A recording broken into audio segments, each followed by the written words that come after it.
Hello నమస్తే. నేను journalist YNR. Journalist YNR ద్వారా చాలా సీరియస్ పొలిటికల్ అనాలిసిస్లు, సొసైటీకి సంబంధించిన ఇష్యూలు, సోషల్ ఇష్యూస్ చాలా మాట్లాడుకున్నాం. బట్ ఈ మధ్య నేను కొత్త పర్సనాలిటీస్ని మీకు పరిచయం చేస్తున్నా. దానిలో భాగంగానే ఇమిగ్రేషన్ ఎక్స్పర్ట్ రాహుల్ రెడ్డి గారితో ఇంతకుముందు ఇంటర్వ్యూ చూసాం. సో ఇప్పుడు ఈరోజు నేను ఒక కొత్త గెస్ట్ని మీ ముందుకు తీసుకొచ్చాను. మేధా చిరంజీవి గారు. మేధా చిరంజీవి విడగొట్టి పలకడం రాదు మనకి. మేధా చిరంజీవిగానే బాగా ఫేమస్ అయిన దాదాపు 3 దశాబ్దాలుగా తెలుగు రాష్ట్రాలలో ఓ కైండ్ ఆఫ్ సర్వీస్గా చెప్పొచ్చు. దాదాపు 1 మిలియన్ మందికి పైగా ఇంగ్లీష్ భాష నేర్చుకునే అవకాశాన్ని ఇచ్చారు.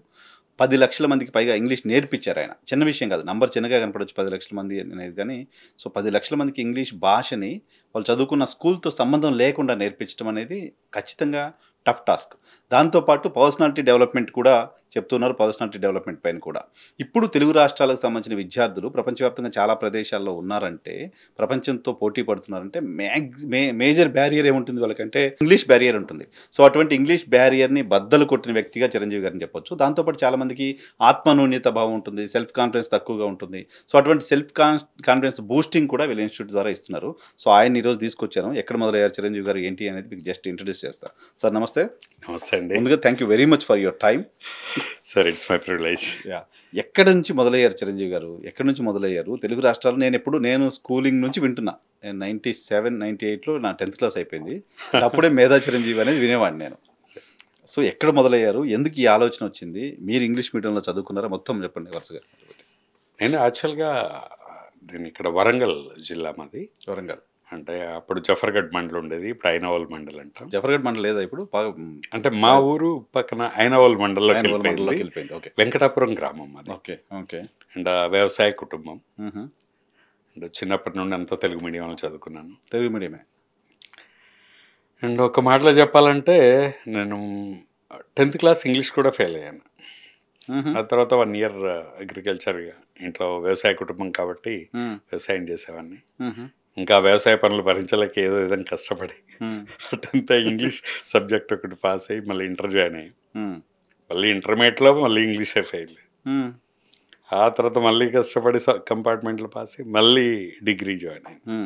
డిగ్రీ కూడా ఫస్ట్ ఇయర్ సెకండ్ ఇయర్ నేను ఇంగ్లీష్లోనే ఫెయిల్ అయ్యాను. Oh my god. నా కెరీర్లో ఎప్పుడు ఇంగ్లీష్ అనే సబ్జెక్ట్ డైరెక్ట్ ఎప్పుడు పాస్ అవ్వలేదు నేను. ఓకే. అన్ని సప్లిమెంటరీలే. అన్ని సప్లిమెంటరీలే గ్యాప్తో ఎక్స్క్లూజివ్గా. తర్వాత ఎంఏ ఇంగ్లీష్ జాయిన్ అయ్యాను. ఎందుకు అయ్యారు? డిగ్రీ అయిపోయిన తర్వాత ఇంకా ఏదో ఒకటి చదవాలి కదా. ఏదో ఒకటి కాదు అంటే మీరు ఇంగ్లీషే ఫెయిల్ అవుతున్న సబ్జెక్ట్, అది హార్డ్ సబ్జెక్ట్ మీకు. సో డిగ్రీల తర్వాత ఇంగ్లీష్ని వదిలేస్తాం జనరల్గా. తర్వాత ఎంఏ ఇంగ్లీష్ ఎందుకు జాయిన్ అయ్యానంటే అప్పటికి నేను స్పోకెన్ ఇంగ్లీష్ కోర్సులో జాయిన్ అయ్యాను. ఓకే. ఒక ఇంగ్లీష్ వచ్చేసింది మాట్లాడడం. ఇంకా అప్పటిదాకా ఇంగ్లీష్ రాని ఇంగ్లీష్ ఒక్కసారి రాగానే ఇంకా ఆవేశం, ఆ ఉత్సాహం ఉంటుంది కదా. ఎంఏ ఇంగ్లీష్ జాయిన్ అయ్యాను. ఓకే. డిగ్రీలోనే స్పోకెన్ ఇంగ్లీష్కి వెళ్ళారు. డిగ్రీ ఫైనల్ ఇయర్ అయిపోగానే స్పోకెన్ ఇంగ్లీష్ నేర్చుకున్నాను. 3 months కోచింగ్ తీసుకొని. ఎంఏ మధ్యలో వదిలేసాను. ఎంఏ కూడా పూర్తి చేయలే. మధ్యలో వదిలేసి 94 వైజాగ్ వెళ్ళిపోయి ఇన్స్టిట్యూట్ పెట్టాను. వైజాగ్ ఎందుకు వెళ్ళారు? హైదరాబాద్ నుంచా వరంగల్ నుంచా? వరంగల్ నుండి.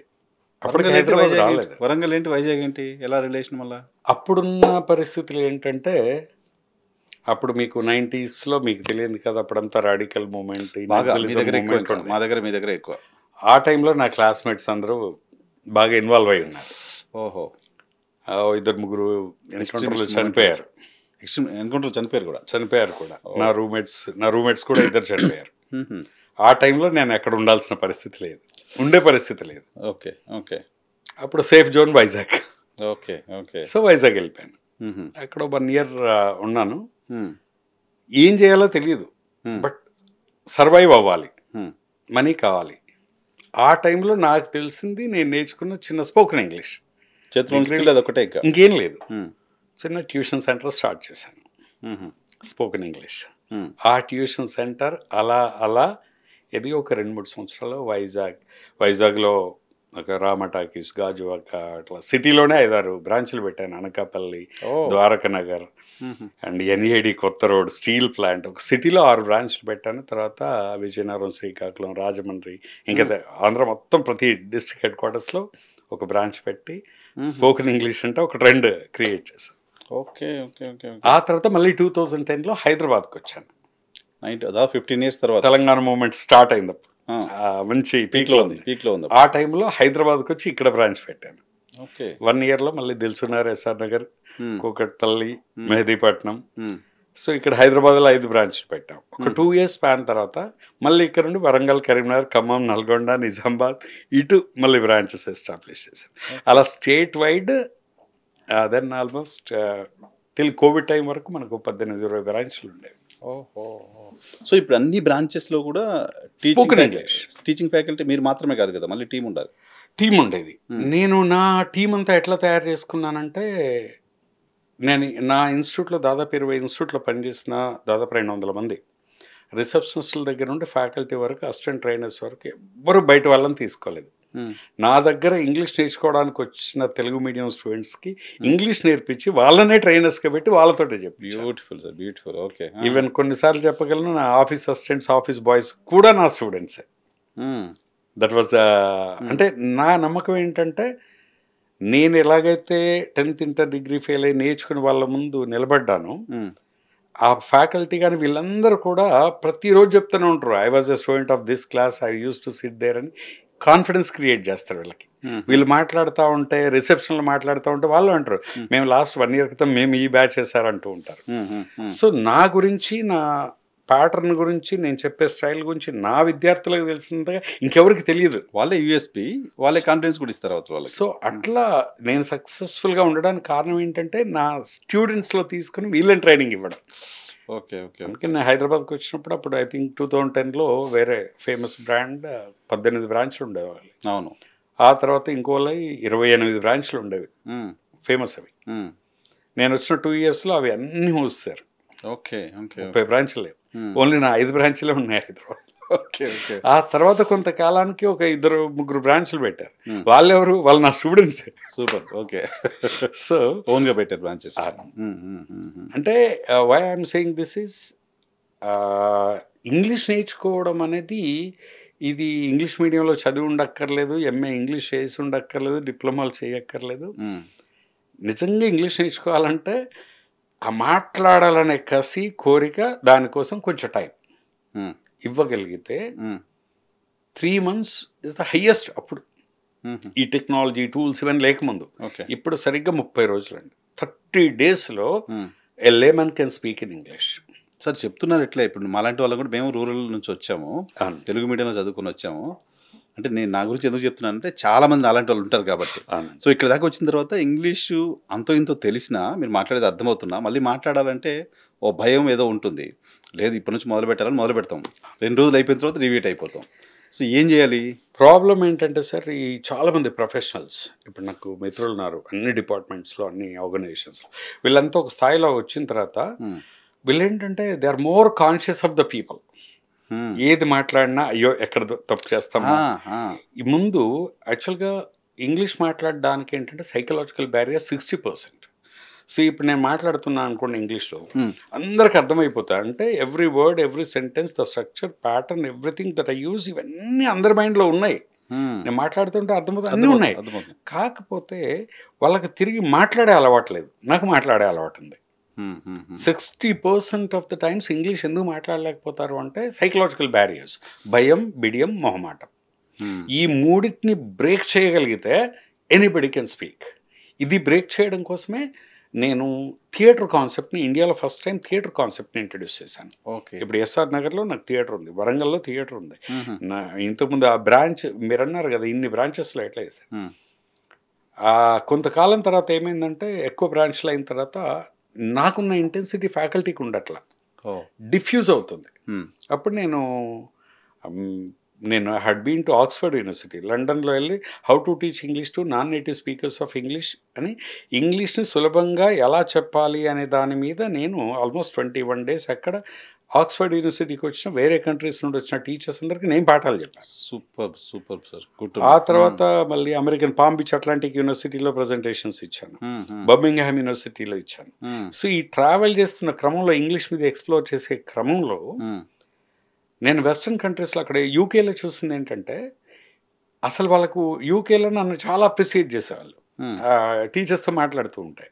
వాళ్ళు ఎంత దండం పెట్టేవాళ్ళంటే అంటే ఊరికే అంత టారిఫ్ చేయడం అంటాం కదా, మా ఇంగ్లీష్ని బతికిస్తుంది మీ ఇండియన్సే అంటారు వాళ్ళు. ఎందుకంటే అక్కడున్న పిల్లలకి గ్రామర్ గ్రిప్ ఉండదు, మాతృభాష అయినా. మనకు తెలుగు ఎలా అయితే గ్రిప్ ఉండదో, స్పెల్లింగ్ సిస్టంలో ఆ స్కూళ్ళల్లో అసలు స్పెల్లింగ్స్ రావు వాళ్ళకి.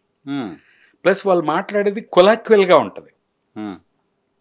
కానీ ఈ గ్రామర్ని ఇంకా పట్టించుకొని ఇంగ్లీష్ని పద్ధతిగా మాట్లాడుతుంది ఎవరు అంటే ప్రపంచంలో ఇండియన్సే. అందుకే వాళ్ళకి ఇండియన్స్ అంటే చాలా అభిమానం.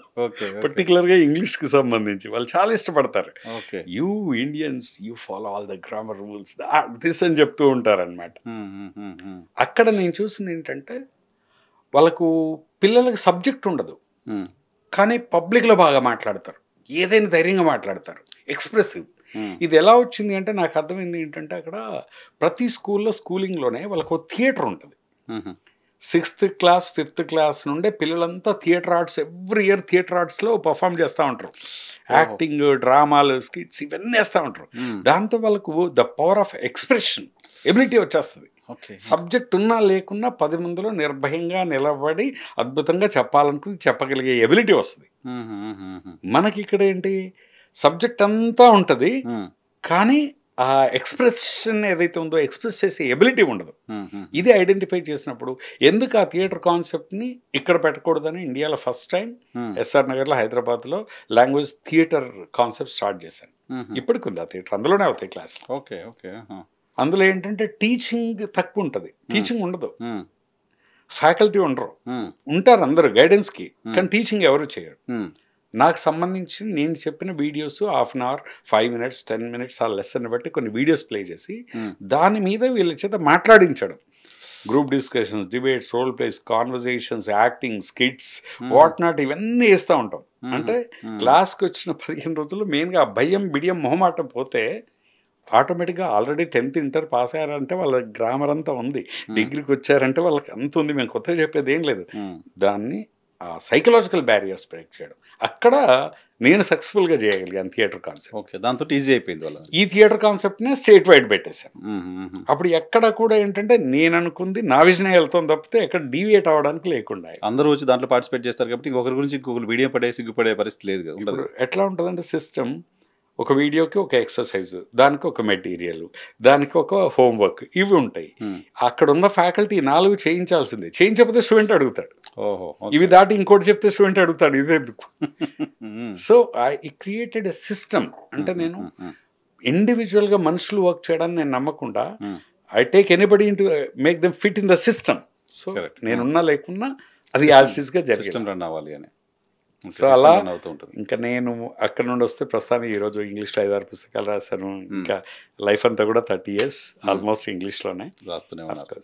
చివరికి యాక్చువల్లీ మా ఇంటి పేరు అంబరగొండ చిరంజీవి, కానీ ఇంకా మేధా మేధా మేధా అనేసరికి ఈ మేధా చిరంజీవి అంటూ ఉంటారు అందరూ. కానీ ఇప్పుడు మనకి స్కూలింగ్ ఫస్ట్ క్లాస్ నుంచి ఇంగ్లీషు ఏబిసిడి ముందు ఏంటి, ఆ తర్వాత ఏబిసిడి దగ్గర మొదలు పెడుతున్నాం. అంటే ఒక డెకేడ్ వాడు 10th class వరకు ఇంగ్లీష్ అవుతాడు, ఆ తర్వాత ఇంటర్మీడియట్లో ఇంగ్లీష్ అవుతాడు, డిగ్రీలో చదువుతాడు. 1.5 decade కంటిన్యూస్గా సంసారం చేస్తే కూడా వాడికి ఇంగ్లీష్ రావట్లా. 30 రోజుల్లో మీరు ఎలా నేర్పించగలరు? నేను ఎలా నేర్చుకున్నానో చెప్తాను. చెప్పండి. పీపుల్ అడుగుతాడు. నేను 10th ఇంటర్ డిగ్రీ అసలు ఇంగ్లీష్ అంటేనే భయం నాకు. అలా నేను ఎట్లా నేర్చుకున్నా అంటే వరంగల్ ఎంజిఎం ముందు వెయిట్ చేస్తున్నా. నేను నా ఫ్రెండ్ వెంకటేశ్వర్లో వాడు వచ్చాడు. ఏమ్రా మన మీ విలేజ్ బస్ రావడానికి గంట టైం ఉంది. ఎండాకాలం మంచి ఎండ, చెమటలు పడుతున్నాయి. ఎదురుగా చూడరా ఒక కంప్యూటర్ సెంటర్ పెట్టారు కొత్తగా, అందులో ఏసీ ఉంటుంది. మన బస్సు వచ్చేదాకా వెళ్ళి కంప్యూటర్ కోర్స్ జాయిన్ అవుదామని వెళ్ళి అందులో కూర్చుందాం రా, ఏసీలో కాసేపు డీటెయిల్స్ అడుగుతాం అన్నాడు. ఐడియా బాగుంది, మంచినీళ్ళు కూడా ఫ్రీ ఇస్తారు అనుకొని 93 ఇద్దరం ఆ కంప్యూటర్ సెంటర్కి వెళ్ళాం. బట్ మేము ఊహించింది ఒకటే, అక్కడ జరిగింది ఒకటి. వెళ్ళేసరికి కొత్త సెంటర్, ఏసీ ఉంది, అన్నీ బాగున్నాయి. కాకపోతే ఆ రిసెప్షన్లో ఎవరో ఆ ఇన్స్టిట్యూట్ ఓనర్ తాలూకాల అమ్మాయి ఎవరో ఇన్ఫార్మల్గా ఉంది. ఎట్లా అంటే jeans, T shirts, ultra modern girl. She started talking in English. She was full of English. మనకి ఏమీ అర్థం కాదు. ఆవిడ ఎలాగైనా ఫామ్ ఇచ్చింది, అది డీటెయిల్స్ ఫిల్ చేయాలి. మనం ఏ అడ్వర్టైజ్మెంట్ చూసి వచ్చాము, ఇవన్నీ రాయాలి. డీటెయిల్స్ వాళ్ళకు ఫాలో అప్ కోసం. ఓకే, మనకు డీటెయిల్స్ ఫామ్కి అప్లికేషన్కి తేడా తెలియదు. నేను అన్నాను నో అడ్మిషన్ అన్నాను. అమ్మాయి నో ప్రాబ్లం ఫిల్ ఇట్ అంది. అనగా మేడం నో మనీ అన్న. నో ప్రాబ్లం ఫిల్ ఇట్ అంటది. ఏంటి ఇవిడికి మెంటలా ఏదైనా ఫిల్ ఇట్ అంటది. ఏం ఫిల్ చేశాక ఏం అడుగుతారో నా భయం. అప్పుడు వాటర్ అన్న. ఆవిడ పక్కకి వెళ్ళింది వాటర్ తీసుకోవడానికి అమ్మాయి. ఈలోపు ఆ ఫామ్ పట్టుకుని బయటకు వచ్చేసాను. ఓకే. ఆ రోజు రాత్రి ఇంటికి పోయిన తర్వాత మా విలేజ్కి వెళ్ళిన తర్వాత ఇంకా నిద్ర పట్ల. నేను రాడికల్ స్టూడెంట్, నేను లీడరు. స్టూడెంట్స్ నన్ను చూస్తే ఎంత అడ్మైరింగ్గా చూస్తాడు. మా కాలేజీ కాదు, చాలా కాలేజీ వాళ్ళు. నేను కలెక్టర్తో మాట్లాడినా, లీడర్స్తో మాట్లాడినా, ఉద్యమాల్లో పార్టిసిపేట్, ఎక్కడ నాకు భయం ఉంటే తెలియదు. నాకు ఎందుకు చెమట్లు పట్టాయి, ఎందుకు నేను మాట్లాడలేకపోయాను. సింగిల్ రీజన్ ఇంగ్లీష్ రాదు. ఇది ఎందుకు రాదు నేర్చుకోవాలి. That day I took it serious. Okay. Bus pass అయిపోయింది. రోజు మా విలేజ్ నుండి సైకిల్ వేసుకుని 1 hour స్పోకెన్ ఇంగ్లీష్ క్లాస్ కోసం వరంగల్కి వెళ్ళేవాడిని. జఫర్గఢ్ దగ్గర విలేజ్. అక్కడ నుండి వరంగల్ దామోదర్ సార్, ప్రొఫెసర్ దామోదర్, ఆయన దగ్గరికి వెళ్ళి జాయిన్ అయ్యాను. మళ్ళీ అక్కడ అయిపోయిన తర్వాత మళ్ళీ ఇంటికి వచ్చేవాడిని. క్లాస్ అయిపోయిన తర్వాత 4 hours ఓన్లీ ఆ 1000 pillars టెంపుల్లో, 1000 స్తంభాల గుళ్ళో నేను ఇంకో 3 ఫ్రెండ్స్ కూర్చొని ఓడి మీద ఒట్టేసుకున్నాం. మాట్లాడితే ఇంగ్లీష్, లేదంటే సైలెంట్గా ఉండాలి. 4 గంటలు నేను వాళ్ళు 3 మాట్లాడుతుంటే ఉండలేను. ఖచ్చితంగా ఇంగ్లీష్లో. మా టాపిక్ ఏంటంటే టెంపుల్కి ఎవరు వస్తే వాళ్ళే మా topic. Everyday 4 hours we use to speak English. మా గ్రామర్ తెలియదు, వొకాబులరీ ఏమీ తెలియదు. బట్ రోజు 4 గంటలు నలుగురం, శ్రీనివాస్, ప్రసాద్ రాజు అండ్ శ్రీధర్, మేము నలుగురం ఇంగ్లీష్. రోజు 4 hours సైకిల్ మీద వెళ్తూ వస్తాడు. ఇంకా ఆ 2 నెలలు నాకు ఇది తప్పితే ఇంకో లోకం లేదు. 3 months తర్వాత మా బ్యాచ్లో అందరూ గ్రామర్, వొకాబులరీ అన్నీ నేర్చుకున్న వాళ్ళు అలాగే ఉన్నారు. వీళ్ళందరికంటే బాగా ఫ్లూయెంట్గా మాట్లాడింది మేమే. ఫేర్వెల్ డే రోజు. అంటే దీనికి కావాల్సింది ఏంటంటే ఇంగ్లీష్ నేర్చుకోవాలంటే టైం కావాలి, కమిట్మెంట్ కావాలి. చాలా వరకు ప్రొఫెషనల్స్ ఎందుకు నేర్చుకోలేరంటే వీళ్ళు ఒకటి టైం ఇవ్వరు. వీళ్ళందరూ బిజీ అంటూ ఉంటారు. దీన్ని ఎక్కడో పెడతారు. కావాలి, బట్ ఇప్పుడు టైం ఇవ్వలేము. నాకు చాలా మంది ఫ్రెండ్స్ ఉన్నారు కదా, అందరూ ఇదే. దీనికి టైం ఇవ్వాలి. ఒకటి కమిట్మెంట్, కంటిన్యూషన్. అండ్ ఆ కమిట్మెంట్ కనుక తీసుకుంటే అంటే అసలు ఇది ఇంగ్లీష్ కంటే ఈజీ భాష ఇంకోటి ఉండదు. తెలుగులో 56 అక్షరాలు మీరు నేర్చుకోవాలంటే 4 రోజులు పడితే ఇంగ్లీష్ 15 రోజులు చాలు. ఇప్పుడు తెలుగులో ఆ రాయాలంటే 8 వంకరలు తిరగాలండి. ఏ రాయాలంటే 3 గీతలు, బి రాయాలంటే 4 గీతలు, సి అంటే 3 గీతలు. ఏ ఆస్పెక్ట్లో చూసినా మనకు ఇంగ్లీష్ చాలా ఈజీ. అందులోనూ ఇంగ్లీష్ అనేది ఇప్పుడు మన జీవన విధానంలో ఒక భాగం అయిపోయింది. నేర్చుకోవాల్సిందే. తెలుగు వర్డ్స్ లేకుండా ఇంగ్లీష్ మాట్లాడచ్చు, ఇంగ్లీష్ వర్డ్స్ లేకుండా మనం తెలుగు మాట్లాడలేము. కరెక్ట్, నిజం. అంటే ఇంగ్లీష్ నేర్చుకోవాలనుకున్న వాళ్ళు 4 గంటలు రోజు ఒక 2 hours ఆ ఇంగ్లీష్ స్పీకింగ్ ఎన్విరాన్మెంట్లో ఉండాలి. రోజు ఒక కొత్త విషయం ఇంగ్లీష్కి సంబంధించి నేర్చుకోవాలి. అండ్ నేర్చుకుంది ప్రాక్టీస్ చేయాలి. ఓన్లీ ఇవి ఉంటే చాలు. అందుకే దీనికి కావాల్సింది ఒక ప్రాపర్ గైడెన్స్ అండ్ ప్రాక్టీస్. ఈ 2 ఎక్కడైతే దొరుకుతాయో అప్పుడు ఇంగ్లీష్ నేర్చుకోవడం. నేను నా ఆఫీస్ బాయ్స్ అండి, నా దగ్గర ఆఫీస్ బాయ్స్ పనిచేసిన వాళ్ళని కావాలని కొంతమందిని తయారు చేశారు. ఇప్పుడు తాడేపల్లిలో అబ్బాయి ఇన్స్టిట్యూట్ ఉంది, శ్రీకాకుళంలో అబ్బాయి ఇన్స్టిట్యూట్ ఉంది, విజయవాడలో 2 ఉన్నారు. వీళ్ళంతా ఈరోజు ఇంజనీరింగ్ కాలేజీలకు వెళ్ళి ఇంగ్లీష్ చెప్తున్నారు. వాళ్ళంతా నా ఆఫీస్ బాయ్స్ అండి. సూపర్. వాళ్ళంతా 10th ఇంటర్ అయిపోయిన ఈ రోజుకి అదే ఉన్నారు, ఇంకా డిగ్రీ కూడా చేయలే పిల్లలు. ఇన్ఫాక్ట్ మీరు కూడా అంతే కదా, పీజీ కంప్లీట్ చేయకుండానే వెళ్ళి ఇన్స్టిట్యూట్స్ పెట్టేశారు. ఒక భాష నేర్చుకోవడం అనేది అవసరం. ఫీల్ నెసెసిటీ అందరికి వస్తుంది కాబట్టి అవసరం ఫీల్ అవ్వాలి. మీరు ఇంజనీరింగ్ ప్రస్తావన తీసుకొచ్చారు కాబట్టి తెలుగు రాష్ట్రాల్లో నాకు తెలిసి ఇండియాలో ఎక్కడా లేని ఇంజనీరింగ్ కాలేజీలు 90s 2000లో విపరీతంగా వచ్చాయి. దానివల్ల చాలామంది ఇంజనీర్లు అయిపోయారు. ప్రతి ఒక్కరు అమెరికా వెళ్ళిపోదాం అనుకుంటున్నారు. అమెరికాకి వెళ్ళి కూడా ఇంగ్లీష్ రాకుండా ఇబ్బందులు పడుతున్న వాళ్ళు చాలామంది ఉన్నారు. అలా కాకుండా ఇక్కడ ఇంగ్లీష్ కారణంగా చాలామంది ఇంజనీరింగ్ చేసి ఆఫీస్ బాయ్లుగా, ఆఫీస్ అసిస్టెంట్లుగా చేస్తున్న వాళ్ళు చాలామంది ఉన్నారు. సో వాళ్ళు ఎందుకు నేర్చుకోలేకపోతున్నారు సార్? మీ దగ్గర చాలా మంది వస్తుంటారు కదా. మా దగ్గరికి అందరు కూడా ఆల్మోస్ట్ జాబ్ ఆస్పిరెంట్స్, డిగ్రీ అయిపోయి ఇంకా జాబ్కి వెళ్ళే టైంలో ఇంటర్వ్యూలకు వెళ్ళి క్యాంపస్ ఇంటర్వ్యూలో సెలెక్ట్ అయ్యి ఇలాంటి వాళ్ళు అప్పుడు రియలైజ్ అయ్యి వస్తారు. వీళ్ళందరికీ ఏంటంటే ప్రాబ్లం నేర్చుకోలేక కాదండి, కానీ ఒక అవేర్నెస్ లేదు. ఇంగ్లీష్ ఇంత ఇంపార్టెంట్ అనే విషయం వాళ్ళకి తెలియదు, చెప్పేవాళ్ళు లేరు. చిన్న మాట చెప్తాను, ఇంజనీరింగ్ 4 సంవత్సరాలు చదువుతారు. Everyday 8 hours college, 2 hours travelling, అంటే 12 hours.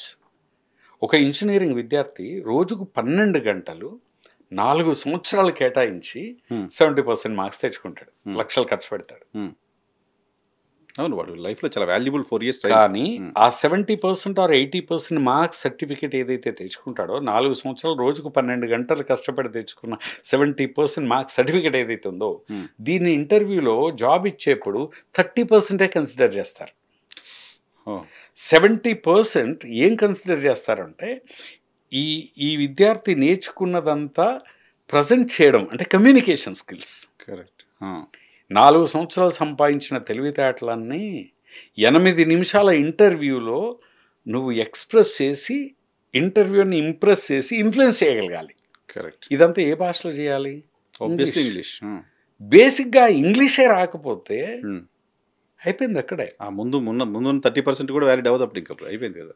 30% ఏం చేస్తుందంటే ఇంటర్వ్యూకి అపాయింట్మెంట్ ఇప్పిస్తుంది. ఎంట్రీ పాస్ అంతే, ఎంట్రీ పాస్. అందుకే ఆ కమ్యూనికేషన్ ఈరోజు ఎందుకు కమ్యూనికేషన్కి అంత ఇంపార్టెన్స్ ఇస్తున్నాయి కంపెనీస్ అంటే, 70% of the problems in any organisation happen as a result of not having effectiveness in the communication. ఈ కమ్యూనికేషన్ స్కిల్స్ లేకపోవడం వల్ల 70% ఆఫ్ ద ఇష్యూస్ ఒక ఆర్గనైజేషన్స్లో వస్తాయట. ఒక రిసెప్షనిస్ట్ కనుక ఎఫెక్టివ్ కమ్యూనికేటర్ అయితే 50% ఆఫ్ ద ప్రాబ్లమ్స్ ఫ్రంట్ డెస్క్లోనే డిస్పోజ్ అయిపోతాయట. అంతే కదా అక్కడ. ఎందుకంటే ఇది globalised world. In olden days situation was different. ఒక జాబ్ చేస్తే ఆ ఏరియాలో ఉన్న పీపుల్తో వాళ్ళ యాసలో వాళ్ళ భాషలో అలా మాట్లాడితే సరిపోయేది. ఈరోజు నువ్వు ఏ ఉద్యోగం చేసినా, ఎక్కడ పని చేసినా ప్రపంచం మొత్తానికి అర్థమయ్యే ఒక భాషలో కమ్యూనికేట్ చేయలేకపోతే లేదు. అందుకే హెన్రీ గ్రే అంటాడు, ఏ పని కోసం ఎంత టైం కేటాయించాలో తెలిస్తే సగం సక్సెస్ సాధించినట్టే అంటాడు. ఈ విద్యార్థులందరికీ ఇప్పుడు ఏంటంటే వీళ్ళకు ఇంగ్లీష్ రాదు. అది నేను నేను 100 కాలేజీలకు వెళ్ళాను కదా. నేను ఒక ఎగ్జాంపుల్ చెప్తాను. ఒక కాలేజ్కి వెళ్ళిన తర్వాత ఒక కాలేజీలో టీపీఓ ఏమన్నాడు తెలుసా అండి, రెప్యూటెడ్ కాలేజ్ ఇన్ ఆంధ్రప్రదేశ్. ఆయన వాళ్ళు ఫస్ట్ ఇయర్ బీటెక్ అయిపోయాను, బీటెక్ ఫస్ట్ ఇయర్ ఫ్రెషర్స్. మీరంతా ఇంటర్మీడియట్ ఇంగ్లీష్లో మీడియమే కదా, 10th ఇంగ్లీష్ మీడియం కదా, పిల్లలంతా కార్పొరేట్ పెద్ద కాలేజ్. మీ అందరికీ ఛాలెంజ్ చేస్తున్నా చిరంజీవి గారు ముందు అన్నాడు. అని తీసి ఆయన ఒక క్రెడిట్ కార్డ్ అక్కడ టేబుల్ మీద పెట్టాడు. పెట్టి ఎవరైనా స్టేజ్ మీదకి వచ్చి 3 నిమిషాలు తడబడకుండా ఇంగ్లీష్లో మాట్లాడితే నా పాస్వర్డ్ చెప్తా, మీకు ఎంత కావాలో డ్రా చేసుకోండి అన్నాడు. ఎవరు రాలేదు. ఆయన అన్నాడు, ఎందుకు సార్ అలా అన్నారంటే, వాళ్ళు రారు నాకు తెలుసు కదా, లేకపోతే నేను ఎందుకు ఇస్తా పాస్వర్డ్. అంటే డైరెక్ట్గా ఒక అప్లికేషన్ ఇస్తే వైట్ పేపర్ ఇచ్చి నీ రెజ్యూమ్ రాయంటే రాయలేని వాళ్ళు 80+% వాళ్ళు ఒక రెజ్యూమ్ రాయలేరండి. ఇంటర్నెట్లో పాత రెజ్యూమ్ తీసుకొని దాన్ని మార్పులు చేర్పులు చేసుకొని చేయగలరు, కానీ ఓన్గా 4 సెంటెన్స్లు రాయగలిగే ఎబిలిటీ లేదు. ఇది హార్డ్ ఫ్యాక్ట్. కరెక్ట్. కానీ కాలేజీల్లో పరిస్థితి ఏంటి తెలుసా అండి, ఏం సార్ ఇంగ్లీష్ నేర్పించవచ్చు కదా అంటే వాళ్ళు ఏమంటారంటే, సార్ మాకు స్కెడ్యూల్లో టైం లేదు సార్. వీళ్ళు ప్రాజెక్టులు నేర్పిస్తారు, సి నేర్పిస్తారు, C++, ఆర్కిల్, అది ఇది అన్నీ నేర్పిస్తారు. బట్ అవన్నీ ఏ భాషలో ఉంటాయి? ఇంగ్లీషు. ఆ ఇంగ్లీష్ వాడికి రానప్పుడు నువ్వు ఏం నేర్పిస్తే ఏమొస్తుంది? అదే నా పాయింట్ ఏంటంటే, 30 రోజుల్లో మీరు నేర్పించగలుగుతున్నప్పుడు, లేదా 3 నెలల్లో మీరు ఫ్లూయెంట్గా నేర్పించగలుగుతున్నప్పుడు, 3.5 సంవత్సరాలు కాలేజీల్లో దీని పాటుగా ఎందుకు చేయలేకపోతున్నాం మనం? కాలేజీల్లో ఉన్న వాళ్ళకి అవేర్నెస్ ఉండాలండి ఫస్ట్ టైం. ఓకే. దీనికి ఒక చిన్న ఎగ్జాంపుల్ నేను చెప్తాను. ఈ అవేర్నెస్ తేవడం కోసమే నేను లాస్ట్ ఒక 1 year నుండి 30th యానివర్సరీ సెలబ్రేషన్ సందర్భంగా మొత్తం స్టేట్ వైడ్ ఫ్రీగా క్యాంపెయిన్ చేస్తూ కాలేజీలో ఫ్రీగా పెడతాను. నేను మొన్న దాదాపు ఒక 120 కాలేజీలకి మొత్తం అందరికి ఒక PDF చేసి పంపించానండి. అంటే మీరు అడిగారు కాబట్టి చెప్తున్నాను. వాళ్ళకి ఏం చెప్పాను తెలుసా, మీ స్టూడెంట్స్ 4 రోజులు ఇవ్వండి, ఒక స్టూడెంట్కి ఒక 100 రూపాయలు ఇవ్వండి చాలు, 100 రూపాయలు ఇవ్వండి. నేను 30 రోజులు మీ కాలేజ్ వాళ్ళందరికీ స్పోకెన్ ఇంగ్లీష్ ట్రైనింగ్ ఇస్తా అని 120 కాలేజీలో పంపించి TPOలకు ఫోన్లు చేసా, చైర్మన్లకు కూడా ఫోన్ చేసిన, కరెస్పాండెంట్లు. 3 కాలేజీలు ముందుకు వచ్చాయి. గ్రేట్ ఆఫర్ కదా నిజంగా. నేనేం చెప్పానంటే, మీ కాలేజ్ టైంలో కాదు, evening 7 to 8, 8 to 9 me college students అందరిని ఇవ్వండి, ఒకే క్లాస్ పెడతా ఆన్లైన్లో. వాళ్ళ టైంలో మీ కాలేజ్ టైం డిస్టర్బ్ చేయొద్దు. లేదా మార్నింగ్ 6 to 7 పెడతా, మీ కాలేజీలో 8,000 స్ట్రెంత్, 2,000 రానివ్వండి, చేద్దామన్నా. They are not interested in giving it. So వాళ్ళు ఫీజులు కడుతున్నారు, విద్యార్థి పాస్ అంతే. అయిపోతున్నారు, కెరీర్ గురించి ఇంకా కొందరు ఏమన్నారు తెలుసా, సార్ ఇప్పుడు ఇదంతా చేస్తే మనకి ఏమొస్తుంది సార్, మనం చెప్పిన వాడు వినడు, వాడు బాగుపడు. వీళ్ళే ఇంత నిరుత్సాహంగా ఉంటే వాళ్ళు ఎట్లుంటారు? అంటే వాళ్ళు బిజినెస్ కోసం చేస్తున్నారు తప్ప ఆ స్టూడెంట్ ఏదో బయటకు వెళ్ళి ఉద్యోగం తెచ్చుకోవాలి, వాడు బాగుండాలి సొసైటీలో. It's true. బట్ పేరెంట్స్ ఆలోచించాలి. పేరెంట్స్ అది ఆలోచించగలిగితే కాలేజీలో ఆటోమేటిక్గా అవి పెడతాయి. పేరెంట్స్కి వాళ్ళ సెల్ ఫోన్లో వాళ్ళకే టైం సార్, వాళ్ళ టైంలో వాళ్ళకి సరిపోవట్లేదు. అంటే నిజంగా ఇది అవేర్నెస్ లేకపోవడం. కరెక్ట్. కాలేజీలో ఎప్పుడైతే అందుకే కమర్షియలైజ్డ్ అయిన వరల్డ్లో ఎవరి స్వార్థం వాళ్ళు చూసుకుంటున్నారు తప్పితే జెన్యున్గా చేయడం అనేది అవి చేయట్లేదు. జెన్యున్గా ఎవరైనా చేద్దామన్నా నమ్మే పరిస్థితి లేదు. పరిస్థితి అంతే కదా. ఫ్రీగా మీకు చేస్తా అంటే ఫస్ట్ ఇన్ని కాలేజెస్ అతనికి ఏమి ఇంట్రెస్ట్ ఉందో అనే దాంట్లోకి వెళ్ళిపోతారు. Yes, there you are. నేను అన్నాను నాకు ఏ ఇంట్రెస్ట్ లేదు, ఓన్లీ ఖాళీ 100 రూపాయలు ఎందుకు అన్నాను అంటే బేసిక్గా అది కూడా కట్టలేకపోతే అసలు ఇంకా అసలు ఆలోచన కూడా రాదు. 100 రూపాయలు కడితే వాడు ఏదో నెల రోజులు ఉంటుంది. ఇది వేస్తే ఒక 3 కాలేజీలు వచ్చాయి. ఆ 3 కూడా నా మిత్రులే, నా మాట కాదు. అప్లికేషన్లో వచ్చి వాళ్ళు ఏమంటారంటే మా స్కెడ్యూల్ అవ్వదు, టైం అవ్వదు, మా పిల్లలు ఆన్లైన్ వినరండి. విన్నోడు వింటాడు సార్. కాదు వినరు అన్నారు కదా, ఒక పాయింట్ నాకు అర్థం కాదు. ఆన్లైన్ వినరు అన్నారు కదా, వీళ్ళు ఏ లోకంలో బతుకుతున్నారు? ఈరోజు పెద్ద పెద్ద డిగ్రీలు, పిహెచ్డీలు, యూనివర్సిటీస్ ఆన్లైన్ కోర్సులకి సర్టిఫికెట్లు ఇస్తున్నాయి. పిహెచ్డీలు ఆన్లైన్లో అవుతున్నాయి. అవును అవును, పిహెచ్డీ అవమానించినట్టు కదా ఎడ్యుకేషన్. ఉద్యోగాలు ఆన్లైన్లో చేస్తున్నారు కదా. ఆన్లైన్లో ఏమొస్తుందంటే అంటే వీళ్ళకి అవగాహన లేకపోవడం ఉంది. వీళ్ళంతా 10-20 సంవత్సరాల క్రితం బ్యాచ్, వీళ్ళు అప్డేట్ అవ్వరు. ఒక ప్రొఫెసర్ గారు సరదాగా మాట్లాడుతూ ఉంటే నేను అన్నాను, ఏంటి సార్ మీరు ఎప్పుడు మీ స్టూడెంట్స్కి ఎప్పుడు 90% కంటే ఎక్కువ ఇవ్వలేదటండి, ఏంటంటే మీ మీద అది ఉంటుంది, ఎంత బాగా చేసినా 90% కంటే ఎక్కువ ఇవ్వరట మీరు మార్క్స్ అన్న. ఆయన ఏమన్నా అంటే నాకే 90% వచ్చింది, ఈ ఎదవాళ్ళు నాకంటే గొప్ప వల్ల, అందుకే నేను ఎవరికి ఇవ్వలేదు. ఏం లాజిక్ అది? నాకు అర్థం కాలే, ఇట్లా సైకిక్గా ఉన్నారే. So this is what I'm saying, we don't update, this world is updating. మనం అప్డేట్ అవ్వం, ఇంకొన్ని అప్డేట్ అవ్వనివ్వం. సరే పిల్లల్ని వదిలేద్దాం. పిల్లల్ని సరే వాళ్ళు తప్పక నేర్చుకోవాలి, సస్టైన్ అవ్వాలంటే నేర్చుకోవాల్సిందే, అదర్వైజ్ వాళ్ళు ఇక్కడ ఉండిపోతారు. ఇప్పుడు ఇంగ్లీషు పిల్లలకి మాత్రమే కాదు సార్, అనండి, పేరెంట్స్కి చాలా అవసరం ఉంది, మాలాంటి వాళ్ళకి చాలా అవసరం ఉంది. పేరెంట్స్కి ఎందుకు అవసరం ఉందంటే పిల్లలు ఇంగ్లీష్ మీడియంలో చదివి వస్తున్నారు. పిల్లలకి ఏమైనా టీచ్ చేయాలంటే వాళ్ళకి కనీసం నాలెడ్జ్ ఉండాలి. ఇంట్లో మదర్ కూడా ఇంగ్లీష్లో మాట్లాడితే వాళ్ళు ఈజీగా మాట్లాడగలరు కదా, వాళ్ళకి ఎక్కువ నీడ్ ఉంది. అటువంటి ఉమెన్కి, రూరల్ పీపుల్కి ఇంగ్లీష్ని దగ్గర చేయడం కోసం ఇలాంటి వాళ్ళు ఎందుకు ఏదైనా ఆలోచన చేయరు? యాక్చువల్గా నేను లాస్ట్ 1 year నుండి చాలా రకాల ప్రోగ్రామ్స్ చేశానండి. ఆన్లైన్ చేశాను, ఆఫ్లైన్ చేశాను, awareness programmes, only 3 hours programmes, ఇట్లా నా ప్రయత్నం నేను చేస్తూనే ఉన్నాను. అందులో భాగంగానే యాక్చువల్గా మేము ఈ మధ్యనే ఒక ప్రాజెక్ట్ కూడా డిజైన్ చేసాం. ఐ థింక్ అనౌన్స్ చేసాం కూడా నిన్న, ఐ థింక్ మా ఆఫీస్లో. ఏంటంటే 30th anniversary సందర్భంగా ఒక 30 కాలేజెస్ని, 30 విలేజెస్ని అడాప్ట్ చేసుకుందాం అనుకుంటున్నాం ఇంగ్లీష్ నేర్పించడం కోసం. 30 villages adopt in the sense education point of వ్యూలో. ఆ 30 విలేజెస్లో ఇంటర్మీడియట్ కానీ, డిగ్రీ కానీ, అయిపోయిన వాళ్ళు కానీ, ఎంప్లాయీస్, హౌస్ వైఫ్స్, ఎవరైనా సరే ఇంగ్లీష్ నేర్చుకోవాలని ఎవరికున్నా వాళ్ళందరికీ ₹1 తీసుకోకుండా, 100 రూపాయలు కూడా పెట్టలే, ₹1 తీసుకోకుండా 30 విలేజెస్లో అందరికి ఇంగ్లీష్ నేర్పించడమే నా జనవరి నుండి నేను స్టార్ట్ చేస్తున్నాను. Great sir, great. అయితే దీనికి ఎంతమంది రెస్పాండ్ అవుతారో నాకు తెలియదు. అవ్వాలి, నిజానికి వాళ్ళకి అవసరం ఎక్కువ. అయితే నాకు దీనికి ఏం కావాలి అంటే ఈ 30 విలేజెస్ కనుక సక్సెస్ఫుల్గా నేను చేయగలిగితే ఫిబ్రవరిలో నేను 300 విలేజెస్ తీసుకుంటా టార్గెట్. Okay okay.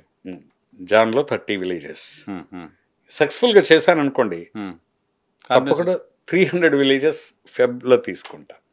నాకు కావాల్సింది ఏంటంటే ప్రతి విలేజ్ నుండి ఒక్క డిగ్రీ స్టూడెంటో, సర్పంచో, ఎంపీటీసీఓ, వార్డ్ మెంబర్, ఎవరో ఒకరు, ఒపీనియన్ లీడర్ ఎవరో ఊర్లో నాతో కాంటాక్ట్లో ఉండేవాళ్ళు, ఆ ఊరు నుండి కోఆర్డినేట్ చేయడానికి ఒకరు కావాలి. బహుశా షో చూసిన వాళ్ళు ఎవరైనా రెస్పాండ్ అవుతారేమో. ఏ విలేజ్ నుండి ఎవరైనా సరే, సార్ నేను డిగ్రీ చేశాను ఈ నెల రోజులు, నాకు వాళ్ళ హెల్ప్ ఎందుకంటే నేను అప్లికేషన్ పంపిస్తే దాన్ని ఆ గ్రూప్లో షేర్ చేయడం, విలేజ్లో ఆన్లైన్ అప్లికేషన్, కనీసం రెస్పాన్సిబుల్ ఆ ఊళ్ళో ఏంటి, ఎంతమంది ఉన్నారు, ఇది నాకు ఇన్ఫర్మేషన్ ఇవ్వడానికి.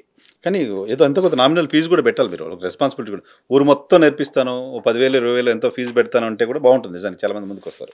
సో అటువంటిది కూడా డిజైన్ చేయండి. ఫ్రీగా ఇచ్చేస్తాను రండి అంటే ఎవరికి ఇంట్రెస్ట్ ఉంటుంది అనమాట. సో అలా కూడా ఏమన్నా తప్పకుండా బట్ 30 విలేజెస్ మాత్రం ఇట్స్ కమర్షియల్ కాదు. I want to empower. ఎందుకంటే ఇప్పుడు నేను ఊపిరి బిగబట్టి దాచుకుంటే ఏమి ఉండదండి, ఇలా వదిలేసినప్పుడే హాయిగా ఉంటుంది. నేను ఒక గ్రామం నుండి వచ్చాను, పేరు లేదు, ప్రఖ్యాతి లేదు, డబ్బు లేదు, ఏమి లేని స్థితి నుండి ఈరోజు నాకు ఎక్కడ పోయినా మేధా సార్ అని పిలిచే గుర్తింపు ఇచ్చినలాంటి ఇదంతా ఎలా వచ్చింది? ఈ తెలుగు రాష్ట్రాల్లోని పిల్లలు, వాళ్ళ తల్లిదండ్రులు, వాళ్ళు ఇచ్చిన ఫీజులు, వాళ్ళు ఇచ్చిన గౌరవమే కదా. అందుకే I want to give it back. ఆ ఉద్దేశంతో ఈ సందర్భంగా నేను ఇలాంటి కార్యక్రమాలన్నీ చేస్తున్నాను. ఈ 30 విలేజెస్ మాత్రం నెక్స్ట్ మంత్ స్టార్ట్ అవుతున్నాయి. నిజంగా ఈ షో చూసారు ఎవరన్నా కూడా మా విలేజ్లో కావాలి అంటే వాళ్ళు ఫోన్ చేస్తే తప్పకుండా వాళ్ళతో కోఆర్డినేట్ చేసి ఆ విలేజ్లో చేస్తాం. సో ఆన్లైన్లో చేసేస్తారు? ఆన్లైన్లో చేస్తాం. అవసరమైతే నేను ఆ విలేజ్ విజిట్ చేసి ఒక అవేర్నెస్ ప్రోగ్రామ్ కూడా పెడతాను. ఓకే, వెళ్ళి డైరెక్ట్గా వెళ్తాను, ఫిజికల్గా విజిట్ చేస్తాను. 30 విలేజెస్ కాబట్టి ఐ విల్ విజిట్. నేను స్టేట్ అంతా తిరుగుతూనే ఉంటాను కదా. ఆ విలేజ్కి వెళ్ళి వాళ్ళందరూ కూర్చోబెట్టి ఒక 1 డే అవేర్నెస్ క్రియేట్ చేసి తర్వాత క్లాసులు స్టార్ట్ చేస్తాను. ఇప్పుడు ఎందుకంటే ఇంగ్లీష్ అవసరం అయిపోయింది సార్. రూరల్లో ఉండే వాళ్ళు కూడా పిల్లలు ఎక్కడో బయట ఉంటారు, వాళ్ళతో మాట్లాడాలి, లేదా అమెరికాకి వెళ్ళాలి, ఎయిర్పోర్ట్కి వెళ్ళాలి, ఎవరితో కమ్యూనికేషన్ అయితే నీడ్ కదా. మీరు ఒక ట్రెండ్ గుర్తిస్తే అండి, లాస్ట్ నేను ఒక 2 years నుండి చూస్తున్నాను. నిన్ననే ఒక ఆన్లైన్ బ్యాచ్ కంప్లీట్ అయింది. ఈ బ్యాచెస్లో ఉన్న వాళ్ళు చూసేవారు నాకు తెలుసండి 60+ ఉన్న వాళ్ళు 15 మంది ఉన్నారు. Great, oh super. Out of 65లో దే నీడ్ ఇంగ్లీష్. వాళ్ళంతా ఎందుకు తెలుసండి సార్, మా మనవాళ్ళు మనవరాళ్ళు ఎక్కడో ఉన్నారు, వాళ్ళు ఇంగ్లీష్లో మాట్లాడుతున్నారు, మాకు అర్థమవుతుంది కానీ మేము మాట్లాడలేకపోతున్నాం, ఏం ఖాళీగా ఉండి ఏం చేస్తాం, నేర్చుకుందాం అంటే ఆ లెర్నింగ్ స్పిరిట్ ఆ జనరేషన్లో ఇప్పుడు క్యారీ చేస్తున్నారు. కరెక్ట్. అవేర్నెస్ లేకపోవడం వల్ల ఇప్పుడు యూత్కున్న టాలెంట్ సోర్సెస్ అండి అద్భుతంగా ఉన్నాయి, కానీ లేజినెస్ కూడా ఉంది సార్. అవన్నీ ఎక్కువైపోవడం వల్ల ఏమైందంటే వీళ్ళకి anything is take it for granted. కానీ ఆ అవేర్నెస్ లేకపోవడం వల్ల నిజంగా చెప్పాలంటే సింపుల్గా చెప్తా, ఒక బండి కొన్నాం, కొత్త బండి, దాని కెపాసిటీ 120లో వెళ్ళినా కూడా బండి షేక్ అవ్వదు. 120 స్పీడ్లో వెళ్ళినా కూడా షేక్ అవ్వదు. 120 కంఫర్టబుల్గా వెళ్ళొచ్చు ఆ బండి, 300cc. 180 దాకా కూడా వెళ్ళొచ్చు రిస్క్లో అయితే. కానీ ఆ బండ్లన్నీ ఎలా వెళ్తున్నాయంటే 60లో 70లో వెళ్తున్నాయి. ఇప్పుడున్న యూత్ పరిస్థితి కూడా అంతే. ఈ బండి క్యాలిబర్ 180, 120లో వెళ్ళాలి కెరీర్లో, సంపాదనలో కానీ, పేరు ప్రఖ్యాతుల్లో కావచ్చు, ఆనందంలో కావచ్చు, అచీవ్మెంట్స్లో కావచ్చు. కానీ ఈ బండ్లన్నీ 50-60లోనే వెళ్తున్నాయి. కారణం ఏంటంటే అవేర్నెస్ లేకపోవడం. చాలా వరకు చెప్పేవాళ్ళు లేక చెడిపోయే వాళ్ళు ఉంటారు. ఆ రెస్పాన్సిబుల్ పేరెంటింగ్ కావచ్చు, రెస్పాన్సిబుల్ టీచింగ్ కమ్యూనిటీ కావచ్చు, రెస్పాన్సిబుల్ సొసైటీ కావచ్చు, ఇవి ఉన్న రోజు ఖచ్చితంగా లైక్ యూత్ అంతా దే ఆర్ జమ్స్ అండి. ఇప్పుడున్న వాళ్ళకు ఉన్న తెలివితేటలు నిజంగా వాళ్ళు ఎంత షార్ప్గా నేర్చుకుంటారంటే ఒక విషయాన్ని. నా ఫోన్, నేనేదో మన ఫోన్ కొన్నాను అనుకుంది, ఆ ఫోన్లో నాకు 5% ఫీచర్స్ కూడా తెలియట్లా. మా అమ్మాయి నాన్న ఇంత ఫోన్ పెట్టుకొని నువ్వు ల్యాప్టాప్ పెట్టుకుని పేపర్ వెయిట్ లాగా వాడేస్తావు, నాకు ఇచ్చే ఫోన్ ఉంది. ఎందుకు బిడ్డ నీకంటే ల్యాప్టాప్ లాంటిది నువ్వు పేపర్ వెయిట్ లాగా వాడుతున్నావు, కాల్స్కి తప్పితే దేనికి వాడట్లేదు, నాకు ఇచ్చేయచ్చు కదా అంటది. నిజంగా నాకు తెలీదు, కానీ తనకిస్తే 5 నిమిషాల్లో దాన్ని ఎలా వాడాలో అలా వాడతారండి. అంత అన్నీ ఉన్నాయి వీళ్ళకి, కాకపోతే అవి రైట్ ట్రాక్లో వాడట్లేదు. కొంతమంది అసలు వాడట్లేదు. సో ఈరోజు ఇంగ్లీష్ అనేది స్టూడెంట్స్కి మాత్రమే కాదు, మొత్తం అందరికీ అవసరం. మీరు చెప్తున్న దాని ప్రకారం, మీ ఎక్స్పీరియన్స్ ప్రకారం 60 సంవత్సరాల పైన వాళ్ళు, హౌస్ వైఫ్స్, పేరెంట్స్ అందరూ ఆల్మోస్ట్ అంతే కదా. ఇప్పుడు ఇంతకు ముందు ఒక చిన్న బడ్డీ కొట్టు పెట్టుకుంటే ఆ బడ్డీ కొట్టులో ఏముండదు, సరిపోయేది లోకల్గా మాట్లాడితే. ఇప్పుడు బడ్డీ కొట్టులో ఫోన్పే, గూగుల్ పే ఉంది. అమౌంట్ క్రెడిటెడా, డెబిటెడా, ఫెయిల్డా, సక్సెస్ ఈ మెసేజ్లన్నీ ఇంగ్లీష్లోనే వస్తాయి కదా. సో అయితే చాలా వరకు ఏం చేస్తున్నారు తెలుసా, ఇంగ్లీష్ ఛానళ్ళు తెలుగులో పెట్టేసుకుంటున్నారు, కానీ అన్ని తెలుగులో రావు. బ్యాంక్ స్టేట్మెంట్ తెలుగులో రాదు కదా. అంటే మన వాళ్ళు ఎట్లా ఉంటారంటే, నేను ఎగ్జాంపుల్ చెప్తా. నేను ఇన్స్టిట్యూట్ పెట్టినప్పుడు కొత్తలో నాకు తెలుగు వచ్చు కాబట్టి ఎంత చెప్పినా స్టూడెంట్స్ తెలుగులోనే మాట్లాడుతున్నారు, వీళ్ళందరినీ ఇంగ్లీష్లో మాట్లాడాలి చేయాలంటే ఒక టెక్నిక్ చేస్తాను. కేరళ పోయినా, కేరళ నుండి అప్పుడు 20 years బ్యాక్ కేరళకి వెళ్ళి మంచి 10 మంది యంగ్ డైనమిక్ కేరళ అమ్మాయిలని, గర్ల్స్ని, టీచర్స్ బాగా ఫేమస్ కదా అప్పుడు స్కూల్లో. కేరళ టీచర్స్ తీసుకొచ్చి క్లాస్లో 50 మంది ఉంటే క్లాస్ అయిపోగానే 10 గ్రూపులు చేసేవాడిని, 5 6 1 hour ప్రాక్టీస్. ప్రతి గ్రూప్లో కేరళ టీచర్ని కూర్చోబెట్టాను. మన వాళ్ళు ఏంటి ఆ అమ్మాయిని ఇంప్రెస్ చేయడానికైనా ఇంగ్లీష్లో మాట్లాడతారు నాకు తెలుసు. వాళ్ళకి ఎలాగో తెలుగు రాదు. నెల రోజుల తర్వాత చూస్తే నా కేరళ టీచర్లు తెలుగు మాట్లాడతారు, మన వాళ్ళు ఇంగ్లీష్ మాట్లాడతారు. వాళ్ళకి తెలుగు నేర్పించేశారు మన వాళ్ళు. సో అందుకే అంటారు ఎక్కడ నెగ్గాలో కాదు ఎక్కడ తగ్గాలో కూడా తెలియదు. ఇన్ఫ్లుయెన్స్ చేయడమే కాదు, స్టూడెంట్ అనే వాళ్ళు నేర్చుకోవాలనుకున్నప్పుడు ఇన్ఫ్లుయెన్స్ అవ్వడానికి రెడీగా ఉంటారు. కరెక్ట్. సో అంతే కదా, వాళ్ళ పాత్రలోకి మనం వెళ్ళాలనే ప్రయత్నం చేయాలి తప్ప వాళ్ళని మన పాత్రలోకి తెచ్చుకుందాం అనే ప్రయత్నం చేస్తారు. సో అయితే వాళ్ళు మన పాత్రలో ఎప్పుడు ఉంటారు అంటే ఆ టీచింగ్ చేసే వాళ్ళకు ఉన్న కమాండింగ్ గ్రిప్ సిచ్యువేషన్ బట్టి ఉంటుంది. చాలా వరకు ఇంకా టీచింగ్లో కూడా నేను అంటే నా టీచింగ్ కమ్యూనిటీ నా టీచర్లు ఎవరైతే ఉన్నారో ఈ తెలిసి తెలియని పద్ధతులు, మూసపోసిన పద్ధతులు. అసలు ఇంగ్లీష్ నేర్చుకోవాలంటే ఏం కావాలండి? డూ బీ హ్యావ్ 3 పదాలండి. అంటే డూ బీ హ్యావ్ అనే 3 పదాలని వెనక ముందు తిప్పి మిగతా పదాలన్నిటితో లింక్ చేసి మాట్లాడితే ఇంగ్లీష్ భాష వచ్చేస్తుంది. టెన్సెస్ అక్కర్లా, గ్రామర్ అక్కర్లా, prepositions, conjunctions, all this non sensical stuff ఏమీ అక్కర్లా. నేను 20 సంవత్సరాలకి ఈ 3 పదాల మీదే పాఠాలు చెప్తున్నాను. నాకు పాసివ్ వాయిస్ తెలీదు, డైరెక్ట్ ఇండైరెక్ట్ స్పీచ్ తెలియదు. నా క్లాసులో ఎప్పుడు నా సిలబస్లోనే ఉండవు, ఆర్టికల్స్ ఉండవు, పార్ట్స్ ఆఫ్ స్పీచ్ అనేది చెప్పు. ఓన్లీ వచ్చిన రోజు మాడితే 30 రోజులు 45 రోజుల కోర్సులో డూ అనే పదం, డూ డస్ డిడ్ 3 పదాలు ఉంటాయి. బీకి ఇంక 5 పదాలు ఉంటాయి. అండ్ హ్యావ్ 3 పదాలు ఉంటాయి. ఈ 12 పదాలతో 10 పదాలతో మొత్తం 30 days వీటిని వాడడమే నేర్పిస్తాం. ఇది నేర్పిస్తే ఎవరైనా మాట్లాడచ్చు. వీటి మీద నేను ఒక పుస్తకం రాశాను, 185 పేజీల పుస్తకం రాశాను. ఇంగ్లీష్ భాష మొత్తం డూ బీ హ్యావ్. నేను స్టార్టింగ్లో చెప్పినప్పుడు అందరూ గ్రామర్ అక్కర్లేదు, ఈ ఆర్టికల్స్ ఇదంతా నాన్ సెన్స్ అని చెప్పి డూ బీ హ్యావ్తో చెప్తా ఉంటే చాలామంది నా నోట్స్ ఇవన్నీ చూసి వీడికి ఎవరికి ఇంగ్లీష్ వచ్చి వీడికి రాదు, ఇదేం నాన్ సెన్సికల్ టీచింగ్, గ్రామర్ లేకుండా ఎలా చెప్తారని ఒక 1 year 2 years నన్ను ఆడుకున్నారు. కానీ ఈరోజు గర్వంగా చెప్తా, మన తెలుగు స్టేట్స్లో ఉన్న చిన్న చితక స్పోకెన్ ఇంగ్లీష్ కోచింగ్ సెంటర్లో 60-70 కోచింగ్ సెంటర్లో నా ప్యాటర్నే ఉంటుంది. నా బుక్కే యాజ్ ఇట్ ఈస్గా వాళ్ళు నా దగ్గర బుక్స్ కొనుక్కొని కూడా మెటీరియల్కి ఇస్తారు, నా ప్యాటర్నే చెప్తారు. Super super super. అంటే ఇంగ్లీష్ భాష చాలా సింపుల్ అండి. డూ బీ హ్యావ్ 3 పదాలు, ప్రజెంట్ పాస్ట్ ఫ్యూచర్. ఏది మాట్లాడి నిన్న రేపు ఇవ్వలే కదా, లేదా గతం ప్రస్తుతం భవిష్యత్తు. ఈ ప్రజెంట్ పాస్ట్ ఫ్యూచర్ 3 ఉంటాయి, డూ బీ హ్యావ్స్ 3 ఉంటాయి. అండ్ ఏది మాట్లాడినా ఈ 3కి బేస్గానే ఉంటుంది. కాబట్టి వీటిని గ్రిప్ వస్తే మిగతా అన్నీ ఆటోమేటిక్గా వచ్చేస్తాయి అనమాట. అందుకే స్పోకెన్ ఇంగ్లీష్ సింప్లిఫైడ్. నా క్యాప్షన్ 20 years నుండి అదే, spoken English simplified, easy English, ఇవే పెడుతూ ఉంటాను. దీన్ని రొటీన్ పద్ధతిలో గ్రామర్ చాలామంది నాకు తెలుసు స్కూల్లో పనిచేస్తున్న టీచర్స్ ఉంటారు కదా, వాళ్ళు చెప్పినంత గ్రామర్ అద్భుతంగా నేను చెప్పలేను. కాంపిటేటివ్ ఇంగ్లీష్ చెప్పే టీచర్స్ ట్రైనర్స్ చాలామంది ఉన్నారు, వాళ్ళు చెప్పినంత బాగా నేను ఇంగ్లీష్ గ్రామర్ చెప్పలేను. కానీ వాళ్ళు ఇంగ్లీష్లో మాట్లాడలేరు, వాళ్ళే చాలా సందర్భాల్లో. మాట్లాడడం ఎలాగో నేను చెప్తా, ఎందుకంటే నేను నేర్చుకున్న పద్ధతి అది. నేను ఇందులో గ్రామర్ తెలియని వాళ్ళు ఎంతోమంది ఉంటారు. ఇప్పుడు మనం ఓల్డ్ సిటీలో 6 నెలలు ఉన్నాం అనుకో, హిందీ గ్రామర్ అక్కర్లేదు కదా, హిందీ వచ్చేస్తుంది. భాష నేర్చుకోవడానికి ఈ గ్రామర్ అంతా నేర్చుకోక్కర్లేదు. అసలు చదువు వచ్చిన వాళ్ళు కదా ఇదంతా, చదువు రాకుండా తెలుగు మాట్లాడుతున్న వాళ్ళు అంతా ఉన్నారు కదా. అవును, వాళ్ళు తెలియకుండా తెలుగు ద సేమ్ అదే చెప్పదలుచుకున్నాను. భాష యొక్క పరమార్థం భావాన్ని వ్యక్తపరచడమే. కాబట్టి అది వ్యక్తపరచడానికి necessity is the mother of invention అంటారు. ప్రపంచంలో మనుషుల్ని బాగా మోటివేట్ చేసే 2 సార్. ఒకటి పెయిన్ మోటివేట్ చేస్తుంది, లేదా ప్లెజర్ మోటివేట్ చేస్తుంది. ఇది చేస్తే ఆనందం వస్తుంది అంటే ఆనందం కోసం ఏమైనా చేస్తారు, హత్యలేని చేసేవాళ్ళు ఉంటారు. ఇది చెయ్యక అదే ఆ పని చేయకపోవడం వల్ల వచ్చే పెయిన్ ఉంటుంది చూసారా, ఆ పెయిన్ మోటివేట్ చేస్తుంది మనుషుల్ని. ఇంగ్లీష్ రాకపోవడం వల్ల మీకు పెయిన్ అయినా ఉండాలి, లేదా నేర్చుకుంటే వచ్చే ప్లెజర్ ఎలా ఉంటుందో ఒక ఇమాజినేషన్ అయినా ఉండాలి. ఈ రెండిట్లో ఏదున్నా ఇంగ్లీష్ వస్తుంది. మీరు మన కేబీఆర్ పార్క్ దగ్గరికి వెళ్ళి చూడండి, పొద్దున్నే అక్కడ వచ్చే వాళ్ళ మ్యాక్సిమం పీపుల్ 55, 60, 65, 70 వాళ్ళు వస్తారు. ఎందుకంటే వాళ్ళ పెయిన్. డాక్టర్ చెప్తాడు, నువ్వు వాకింగ్ చేయకపోతే పెయిన్ఫుల్గా వస్తారు. ఇంకొక బ్యాచ్ ఉంటుంది, అంత టీన్స్లో ఉన్న వాళ్ళు 20 స్పోర్ట్స్ ఒక ప్లెజర్కి వచ్చే బ్యాచ్ ఉంటుంది. నిజంగా కేబీఆర్ పార్క్ చుట్టూ రన్నింగ్ చేసే వాళ్ళు వీళ్ళంతా పెయిన్ ప్లెజర్ రెండే ఉంటారు. ఈ 30, 35, 40 బ్యాచ్ ఒకటి వస్తుంది. ఇది వాకింగ్ బ్యాచ్ కాదు, జాగింగ్ బ్యాచ్ కాదు.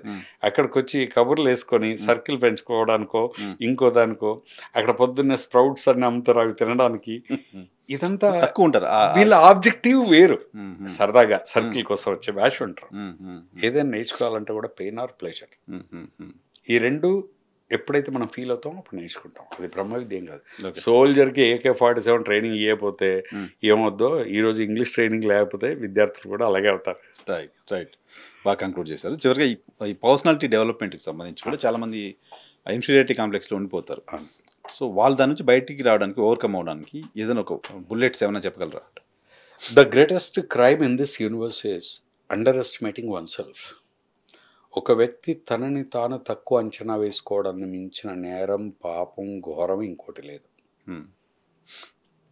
మ్యాక్సిమం సూసైడ్స్ తీసుకోండి, మర్డర్స్ తీసుకోండి, హత్యలు చేసిన వాళ్ళు కానీ ఆత్మహత్యలు చేసుకున్న వాళ్ళు కానీ ఇన్ఫీరియర్గా ఫీల్ అయిన వాళ్ళు అయి ఉంటారు. They don't accept the reality, they don't accept themselves as real. Okay, ఆ ధైర్యం లేనప్పుడు. అందుకే ఏ వ్యక్తి కూడా తనని తాను తక్కువ అంచనా వేసుకోవద్దు. నేనేమంటానంటే, accept yourself as you are, respect yourself whoever you are, love yourself however you are. Accept, respect, love. నీ మీద నీకున్నంత కాలం ఇన్ఫీరియారిటీ కాంప్లెక్స్ రాదు. Inferiority complex is a source of more than 70% of psychological problems in this world. 70% problems అన్నిటికీ ఒక work ప్లేస్లో కానీ పీపుల్తో వచ్చే ప్రాబ్లమ్స్ ఉంటాయి కదా, లేదా ఒక సోషల్ గ్రూప్లో కానీ, ఫ్రెండ్స్ సర్కిల్లో కానీ, బంధువుల సర్కిల్లో కానీ, చాలా మందిలో ఈ గొడవలన్నిటి కారణం ఏంటంటే ఇన్ఫీరియర్ ఫీలింగ్స్. ఆ ఇన్ఫీరియర్ ఫీలింగ్ అంటే మళ్ళీ వాళ్ళు ఒప్పుకోరు. ఆ ఇన్ఫీరియారిటీ కాంప్లెక్స్ వల్ల వచ్చేవే ఈ ప్రాబ్లమ్స్ అన్నీ అనమాట. అందుకే ఏ వ్యక్తి అయితే తనని తాను గొప్పగా యాక్సెప్ట్ చేసి, రెస్పెక్ట్ చేసి, లవ్ చేసి తనని తాను ఇష్టపడతాడో, దట్స్ గ్రేటెస్ట్ థింగ్ అండి. అంతే కదా, నీ ప్రపంచంలో నిన్ను నువ్వు లవ్ చేసుకోకపోతే, నిన్ను నువ్వు ఇష్టపడకపోతే, నిన్ను నువ్వు గొప్పగా అనుకోకపోతే ఇంకెవరంటారు? When you don't accept, when you don't love yourself, how can you expect the world to accept you? అయితే ఇక్కడ పాయింట్ ఏంటంటే, నేను విన్నాను, ఐ డోంట్ నో, చాలామంది పెద్ద పెద్ద వాళ్ళు, వరల్డ్ని లీడ్ చేసిన వాళ్ళు, కంట్రీస్ని లీడ్ చేసిన వాళ్ళు కావచ్చు, మన స్థాయిలో స్టేట్స్ని లీడ్ చేస్తున్న లీడర్స్ కావచ్చు, వీళ్ళందరూ కూడా ఇన్ఫీరియారిటీ కాంప్లెక్స్లో ఉండి చాలా పెద్ద పెద్ద వాళ్ళని పిలిపించి క్లాసులు చెప్పించుకుంటారని విన్నాను. It's me. నేను ఐడెంటిటీ క్రైసిస్తో బాధపడ్డాను కాబట్టే ఏదో అద్భుతం చేయాలని ఒక ఉద్యమంలోకి వెళ్ళాను స్టూడెంట్గా ఉన్నప్పుడు. ఆ తర్వాత ఇంగ్లీష్ను ఒక ఉద్యమంగా తీసుకున్నాను. ఆ తర్వాత మళ్ళీ పర్సనాలిటీ డెవలప్మెంట్ నేర్చుకుని కార్పొరేట్. ఇదంతా as a sign of inferior. ఏంటంటే I want to be identified, I want to be recognised, I want to be one among the top people and I feel ఎక్కడ నుండి వచ్చింది, నేను చిన్న స్థాయిలో ఉన్నాను గుర్తింది, నేను చిన్న స్థాయిలో ఉన్నానని యాక్సెప్ట్ చేశాను కాబట్టి పెద్ద స్థాయికి వెళ్ళడానికి నేను వర్క్ చేయడం మొదలెట్టాను. ఆల్రెడీ అచీవ్ అయిన వాళ్ళు, పొజిషన్లో ఉన్న వాళ్ళు కూడా మళ్ళీ పర్సనాలిటీ డెవలప్మెంట్ క్లాసులు చెప్పించుకోవడం కోసం ఎందుకో ఆలోచిస్తుంటారు. దానికి సింపుల్ రీజన్ అండి, వాళ్ళకి తెలియని కాదు. కాకపోతే వాళ్ళు బిజీ లైఫ్లో ఏమవుతుందంటే, ప్రొఫెషనల్గా సోషల్గా బిజీగా ఉండి అలా వెళ్ళిపోతూ ఉంటారు. ఎప్పుడైతే ఫోకస్ అంతా ఒక చోట పెట్టి వెళ్ళిపోతున్నప్పుడు ఏమవుతుందంటే కొన్ని మిస్ అవుతూ ఉంటారు. ఆ మిస్ అయ్యేవేంటో వాళ్ళకి చెప్పేవాళ్ళు ఉండరు చుట్టూ, వాళ్ళకి తెలియదు. I can see you but I can't see my back. And ఒకవేళ నా వెనక ఉండే వాళ్ళని, ఆ క్వార్టర్ ఏదైతే ఉందో నాతో పనిచేసే వాళ్ళు, వీళ్ళని అడిగామనుకోండి, వాళ్ళు ఓపెన్గా చెప్పరు. ఎంప్లాయీస్ ఎప్పుడు బాస్తో ఓపెన్గా పాజిటివ్ చెప్తాడే తప్పితే నెగిటివ్ చెప్పరు. They won't take risk. Boss కూడా అంత ఓపెన్ అయ్యి యాక్సెప్ట్ చేయడు, ఓపెన్గా ఉండలేడు. అందుకే బయట నుండి ఒక ప్రొఫెషనల్ ఎవరైతే ఉంటారో వీళ్ళిద్దరి మధ్య ఆ ప్రొఫెషనల్, ఈ కౌన్సిలింగ్కి సంబంధించిన ప్రొఫెషనల్ కనెక్షన్ ఉంటుంది తప్పితే మిగతాది ఏది ఉండదు. ఓకే, వాళ్ళు ఇక్కడ ఓపెన్ అవుతారు, వీళ్ళు అక్కడ ఓపెన్ అవుతారు. బ్యూటిఫుల్ ఎగ్జాంపుల్ చెప్తాను. ఇప్పుడు పిల్లలు ఉన్నారు, నిజంగా మీ పిల్లలకి ఎలా చెప్పాలి, ఏం చెప్పాలి అనేది మీకు తెలిసినంతగా సైకాలజిస్ట్కి కానీ సైకాట్రిస్ట్కి కానీ తెలియదు. ఆయనకు అర్థం కారు, మీకు అర్థమైందంటే 10% కూడా కారు. కానీ మీకు చెప్పడం తెలియదు. మీ పిల్లాడు మీ దగ్గర ఓపెన్ అవ్వడం, మనకు ఎన్నో బ్యారియర్స్ వస్తూ ఉంటాయి. కానీ మీరు వెళ్ళి సైకాట్రిస్ట్కో సైకాలజిస్ట్కో ముందుగా మీరు ఫీడ్బ్యాక్ అంత ఇస్తారు చూసారా, దాన్ని బేస్గా చేసుకొని ఆయన ఒక ప్రొఫెషనల్ కాబట్టి అర్థం చేసుకొని మీరు కోరుకున్నది ఏంటి, విద్యార్థి మీ అబ్బాయి కోరుకుంటున్నాను. ఈ రెండు చూసి మీకు చెప్పాల్సింది మీకు చెప్తారు, వాళ్ళకి చెప్పాల్సింది అంటే he acts as a bridge అనమాట. Okay. So there lies his professionalism. అలాగే చాలా సందర్భాల్లో మీరు ఏం చేయాలనుకుంటున్నారు, ఏం చేస్తున్నారు అనేది మీది మీకు తెలియచేయడానికి కూడా ఈ ప్రొఫెషనల్స్ నాలాగా బయట నుండి మెంటారింగ్ కావచ్చు, గైడెన్స్ కావచ్చు, వాళ్ళకి తెలియదు కాదండి, తెలుస్తుంది. సార్ ఇంకోటి ఇన్ఫీరియారిటీ కాంప్లెక్స్ గురించి మనం మాట్లాడుకున్నాం కదా. ఇప్పుడు సోషల్ మీడియాలో వచ్చిన తర్వాత చాలా మందిపై నెగిటివ్ ట్రోల్స్ విపరీతంగా అవుతుంటాయి. ఇప్పుడు ఏంటి, లోన్ యాప్ తీసుకొని మార్ఫింగ్ ఫోటో పెట్టారని ఆత్మహత్యలు చేసుకుంటున్న వాళ్ళని చూస్తున్నాం. న్యూడ్ కాల్స్ భయపడి ఆత్మహత్యలు చేసుకున్న వాళ్ళని చూస్తున్నాం. సో సోషల్ మీడియాలో కూడా మాలాంటి వాళ్ళపైన, మిమ్మల్ని అంటే తెలియదు, మాలాంటి వాళ్ళపైన అయితే చాలా ట్రోల్స్ అవుతుంటాయి, పొలిటీషియన్స్ పైన, సెలబ్రిటీస్ పైన. సో వాటిని ఎలా తట్టుకోవాలి? వాటికి చాలామంది లోపల కుంగిపోతూ ఉంటారు. అవునండి. ఇప్పుడు ఈ నెగిటివిటీ అనేది ఎట్లా ఉందంటే, ఎందుకు ఆ ట్రోల్స్ జరుగుతున్నాయి, ఎందుకు కింద కామెంట్స్ నెగిటివ్గా ఉంటున్నాయి. మీరు ఏ భక్తి వీడియో పెట్టండి యాంకర్ గురించి ఏదో ఒకటి నెగిటివ్, కరెక్ట్, నేను చూసాం. ఇది వాళ్ళ తప్పు కాదండి. ఏంటంటే నెగిటివిటీ అనేది, ఈ నెగిటివ్ ఫీలింగ్స్, నెగిటివ్ ఎమోషన్స్ అన్నీ ఒక వైఫైలా తిరుగుతున్నాయి మనకి. ఒకప్పుడు మీరు చిన్నప్పుడు గుర్తెచ్చుకోండి, ఎక్కడైనా ఏవైనా బూత్ మాటలు ఇలాంటివి చెప్పాలంటే పబ్లిక్ టాయిలెట్స్లో గోడల మీద, డోర్ల మీద ఉండేవి పబ్లిక్ టాయిలెట్స్. లేదా కొండల మీద, గుట్టల మీద ఎక్కినప్పుడు రాళ్ల మీద ఉండేవి. లేదా ఆర్టీసీ బస్సుల్లో వెనక సీట్ల మీద, బస్సుల్లో సీట్ల మీద చూస్తాను. ఇంకా చెప్పాలంటే కాలేజీల్లో చెక్క టేబుల్స్ ఉండేవి, టేబుల్ల మీద ఉండేవి. కరెక్ట్. ఇప్పుడు అంత కష్టపడక్కర్లేకుండా ఒక ప్లాట్ఫామ్ వచ్చింది. ఆ బ్యాచ్ ఎప్పుడు ప్రతి జనరేషన్లో ఉంటారన్నమాట. ఎప్పుడు ఉంది. ఓకే. సో కాకపోతే ఇప్పుడు అవకాశాలు ఎక్కువ ఉన్నాయి, ఈజీగా ఉంది.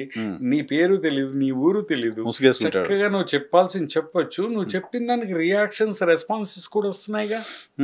You enjoy that. అంటే వెంటిలేషన్ కావాలండి. ఈ నెగిటివిటీ అంతా తీసుకుంటున్నాం కదా, నెగిటివ్ ఫీలింగ్స్. పొద్దున్న లేస్తే news viral is negative.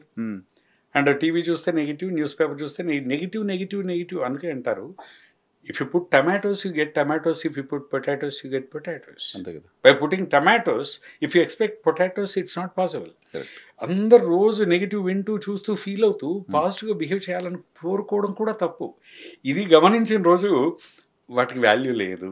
So వాటిని జస్ట్ పట్టించుకోవద్దు, అసలు పట్టించుకోవద్దు. ఎందుకు చెప్పనా, వాళ్ళు చెప్పే వర్డ్స్లో నెగిటివ్ ఉండదండి. అది కూడా చెప్తాను నేను. ఆడు ఏదో బాధను ఎక్స్ప్రెస్ చేసుకుంటున్నాడు, వాడు మర్చిపోతాడు దాన్ని. మళ్ళీ నేను సింపుల్గా చెప్తా. ఇప్పుడు సార్, నేను ఎవరన్నా మనం అంటున్నాం అనుకోండి, ఒక పర్సన్ ఏదన్నా అంటున్నాం, మీకేంటండి మీరు కింగ్ అన్నాం, ఊరుకోండి సార్ కింగ్ ఏంటి, మా బాధలు మాకుంటే అంటాడు ఆయన. తీసుకోడండి. ఏం సార్ మీకేంటండి కింగ్ అంటే, ఊరుకోండి సార్ మీకేం తెలుసు మా బాధలు అంటే. అవును. అదే నేను ఆయన్ని వేస్ట్ ఫెలో అన్నాను అనుకో, ఏం సార్ ఎందుకన్నారు అంటాడు. అంటే ఇక్కడ ఏం జరిగిందంటే, కింగ్ అన్నది నేనే, వేస్ట్ ఫెలో అన్నది నేనే. కానీ నేను కింగ్ అన్నప్పుడు ఆయన ఏం చేస్తాడంటే నా మాటల్ని ఇలా చూస్తాడు, కింగ్ పొజిషన్లో ఆయన సెట్ అవ్వట్లేదు, హీ డజంట్ యాక్సెప్ట్ ఇట్, లేదులేండి అంటాడు. వేస్ట్ ఫెలో అనగానే చూస్తే కనెక్ట్ అయిపోతాడు, ఎక్కడో కనెక్ట్ అవ్వగానే రియాక్ట్ అవుతా ఉంటాడు. ఎదుటి వాళ్ళన్న మాటలకి మనల్ని గాయపరిచే కెపాసిటీ లేదు, ఆనందపరిచే కెపాసిటీ లేదు. Words don't have the power to influence the people, only the interpretation has the power. మీరన్న మాటలకి ఎలాంటి పవర్ లేదు, కానీ మీరన్న మాటల్ని నేను ఎలా ఇంటర్ప్రిట్ చేసుకుంటాను అనే దాన్ని బట్టి అది నన్ను బాధ పెడుతుంది, ఆనంద పెడుతుంది. ఇంటర్ప్రిట్ చేసుకునేది మనమే కదా. అవును కదా. కాబట్టి ఆ ఇంటర్ప్రిటేషన్ మన చేతిలో ఉంది. ఇప్పుడు నేను ఒక స్పోకెన్ ఇంగ్లీష్ వీడియో పెట్టాను, ఫ్రీ వీడియో, ఎవడో కింద పెట్టాడు. ఏం పెట్టాడు, ఎడో ఫ్రీ కోచింగ్ అంటాడు, అక్కడ పోయినాక 250 తీసుకున్నాడు మాకు, ఇది ఎంత చీటింగ్ అది ఇదని పెట్టాడు. 6,000 రూపాయల కోర్సు నేను 250 తీసుకున్నాను. ఇది ఎందుకు తీసుకున్నానో కూడా చెప్పాను, ఆ స్టడీ మెటీరియల్ బుక్ ఇది. కానీ ఇప్పుడు నేను ఆయనకి ఎందుకు ఆన్సర్ చేయాలి, నేనేం చేశానో నాకు తెలుసు కదా. Clear, I can cheat. ఇప్పుడు I can cheat the entire world, but I can't cheat myself. ఎవడైనా చీటర్ అని నన్ను అన్నప్పుడు నేను చీటర్ లాగా ఫీల్ అవుతే నేను ఆ రోజంతా ఫీల్ అవుతా. Correct. When I'm not a cheater, ప్రపంచం మొత్తం అరిచినా నాకేం కాదు. ఈ చిన్న ఇంటర్ప్రిటేషన్కి సంబంధించిన నాలెడ్జ్ మనకు ఉందనుకోండి, వీ డోంట్ కేర్ ఫర్ అండి. ఓకే, చాలా బాగా చెప్పారు. We care a pin for it, అసలు పట్టించుకోదండి. Responsible to our soul only. Yes, you know better about you, that's it. Correct. If you want to, అందుకే అంటారు తెలుసా, this world is full of critics అండి. అంటే ఎంత ప్రొఫెషనల్ క్రిటిక్స్ ఉన్నారంటే, సూర్యుడు వేడిగా ఉన్నాడని సూర్యుడిని తిడతాం, చంద్రుడు చల్లగా ఉన్నాడని చంద్రుడిని తిడతాం. మనం మామూలు బిహేవియర్ మాట్లాడుకుందాం సార్. ఎండాకాలం వస్తుంది, బయటికి వెళ్ళి ఎండాకాలం ఎన్నిసార్లు తిడతాం, దరిద్రం కొట్టేయండి. ఇన్నిసార్లు ఈ ఎండలు చంపేస్తున్నాయి, ఎండ గాలిపోను, ఎండ మండిపోను అని తిడతాం. వర్షాకాలం వస్తే ఆనందించాలిగా, ఈ వానలు దరిద్ర వానలు నరకం చూస్తుంది, ఎప్పుడు కొడుతున్నది వానం తిడతాం. చలికాలం వస్తే చలిని తిడతాం. మరి అసలు నీకు జీవితాన్ని ఇచ్చిన ప్రకృతిలో ప్రతిదాన్ని నువ్వు తిట్టినప్పుడు ఎదురుగా ఉన్న మనిషిని తిట్టడం సూపర్ బాగా చెప్పారు. సో వాటిని పట్టించుకోవాల్సిన అవసరం లేదు. వాటికి టెంప్ట్ అయిపోయి, ఎమోషన్ అయిపోయి, ఆరోగ్యాలు పాడు చేసుకొని ఇంకా నెగిటివ్గా ఫీల్ అయ్యి, ఇప్పుడు ఆ ఎండ లేకపోతే మనం బతకం, స్కిన్ డిసీజ్ చచ్చిపోతాం. వాన లేకపోతే అసలు ఏమి జీవితం లేదు. కానీ అలాంటి దాన్ని వాటిని కూడా అందరు ఏదో టైంలో తిడుతూనే ఉంటారు.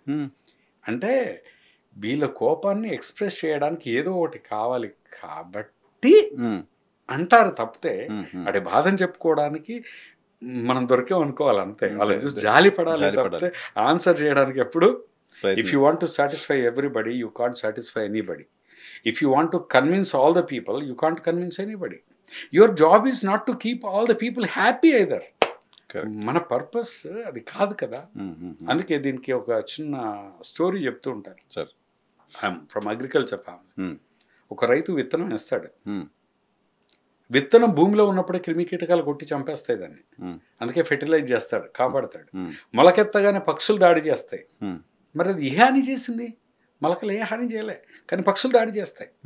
కానీ పక్షుల నుండి కాపాడతాడు రైతు, ఎర్ర జెండాలు పచ్చ జెండాలు పెట్టి. కొంచెం పెద్దగా అయిన తర్వాత పక్షులు క్రిమికీటకాలు దాన్ని ఏం చేయలేవండి. అప్పుడు ఏమొస్తాయి తెలుసా, మేకల గొర్రెలు వస్తాయి. 8 సైజు మారింది, అవి దాడి చేస్తాయి, రైతు కాపాడతాడు. ఇంకా పెద్దగా అవుతుంది, ఇంకా పెద్దగా అయిన తర్వాత మేకల గొర్రెలు కూడా ఏం చేయలేవు. అప్పుడు 8 సైజు పెరుగుతుంది, దున్నపోతులు ఆవులు వస్తాయి, అవి తినవు దాన్ని, ఊరికే రాకి దురద తీర్చుకుంటూ ఉంటాయి. అంటే విత్తనం నుండి ఒక చెట్టు అయ్యేలోపు ప్రతి స్థాయిలో దాని మీద దాడి జరుగుతూనే ఉంది, కానీ రైతు కాపాడతాడు. ఆ తర్వాత పంట వచ్చే టైంలో ప్రకృతి కూడా పగబట్టి వర్షాలు, గాలిదుమ్ములు, కానీ చివరికి అది చెట్టు అయి పళ్ళిస్తున్నప్పుడు చూడు, దాన్ని ధ్వంసం చేయాలని చూసిన క్రిమి కీటకాలు వచ్చి ఆ చెట్టు త్వరలో ఉంటాయి. పక్షులు వచ్చి అదే చెట్టు మీద గూళ్ళు పెట్టుకుంటాయి, మేకల గొర్రెలు వచ్చి అదే చెట్టు ఆకులు తింటాయి, ఆవులు, దున్నపోతులు, ఎద్దులు ఇవన్నీ వచ్చి అదే చెట్టు కింద సేద తీరుతుంటాయి. అంటే ఎదుగుతూ ఉన్నప్పుడు అన్నీ దాడి చేస్తాయి, మనం ఎదిగిన తర్వాత మనం ఈ దాడి చేసినవన్నీ మళ్ళీ మన దగ్గరికే వస్తాయి. సో కాబట్టి మనం ఎదుగుతూ ఉన్నప్పుడు జరిగే దాడికి ప్రతి వాళ్ళకి ఆన్సర్ చేయాలని చూడొద్దు, మన టైం వేస్ట్ చేసుకోవద్దు. Correct. Never waste your time in trying to convince all the people. ఒకటి అంటారు చూసారా, ఏ pool will not work unless he gets the expected result. అంటే వాడు అనుకున్న రిజల్ట్ రాకపోతే మూర్ఖుడు కూడా పనిచేయడు, అంతే కదా. ఇప్పుడు మనల్ని విమర్శించే వాళ్ళు విమర్శిస్తూ ఉంటారు, వాడి ఉద్దేశం ఏంటి, నువ్వు రియాక్ట్ అవ్వాలి, రెస్పాండ్ అవ్వాలి, వాడికి ఆన్సర్ చేయాలి, వాడి ఈగో సాటిస్ఫై అయ్యాలి. నువ్వు అది చేసినంత కాలం వాడు ఇంకా బలం వస్తుంది. నిజంగా వదిలేసాం అనుకోండి, ఒక స్థాయిలో వాడు ఆపేస్తాడు. ఇంట్లో నాన్నే ఉంటాడు, తిడతాడు, ఫస్ట్ మనం లేట్కి వెళ్తే అన్నీ తిడతాడు విన్నన్ని రోజులు, కొంతకాలం తర్వాత వాడు మారడు, వాడిని తిట్టుడు వేస్ట్ అంటాడు. అంటే రిజల్ట్ రాని చోట ఎవడు పనిచేయడు. కాబట్టి అందరికి రియాక్ట్ అవ్వదు. కానీ I say criticism is the greatest energy sucker. కాకపోతే అది ఇంటెన్షనల్ అయినప్పుడు, అది టార్గెటెడ్ అయినప్పుడు, ఇంటెన్షనల్ అయినప్పుడు వేజవార్ యుద్ధం ప్రకటించు. ఎందుకంటే మూర్ఖుడిని గెలవాలంటే అతి మూర్ఖుడే కావాలి, అంతే కదా. కానీ ప్రతిసారి అన్ని చోట్ల అవసరం లేదు. ఎక్కడో ఒకసారి అది నువ్వు ఫీల్ అయ్యి ఇంటెన్షన్ అనుకున్నప్పుడు డెఫినెట్గా రెస్పాండ్ అవ్వాలి, ఇంకా అప్పుడు తప్పదు. అప్పుడు మూర్ఖుడిని గెలవాలంటే అతి మూర్ఖంగా మనం బిహేవ్ చేయాల్సిందే. So this is what. కాబట్టి ఆ కామెంట్స్ ఇవన్నీ పట్టించుకోవాల్సిన అవసరం. అది కీప్ యువర్ ఫేస్. అంటే చాలా మంది బాధితులు, విక్టిమ్స్ ఇప్పుడు దానికి చాలా మంది సెలబ్రిటీస్, పొలిటీషియన్స్, వీళ్ళు వీక్ మైండెడ్ అండి, వీక్ హర్ట్, వీళ్ళు సెన్సిటివ్ హార్ట్స్. నేనేమంటానంటే సింపుల్ అండి, వచ్చిన కామెంట్లన్నీ చదువుతూ రెస్పాండ్ అవుతూ పోతూ ఉంటే you lose lot of focus, correct, energy పోతుంది. కరెక్ట్. అంటే పీపుల్ కూడా నేను కొన్ని చూస్తాను కదా, I'm also active in social media. మొన్న ఎవరో ఒక ఆవిడ వీడియో పెట్టింది, కామెంట్లు పెట్టారు. ఆ వీడియో చూసి అలాంటి కామెంట్లే వస్తాయి. ఈవిడేమో వాళ్ళందరినీ మళ్ళీ తిట్టడం మొదలెట్టింది.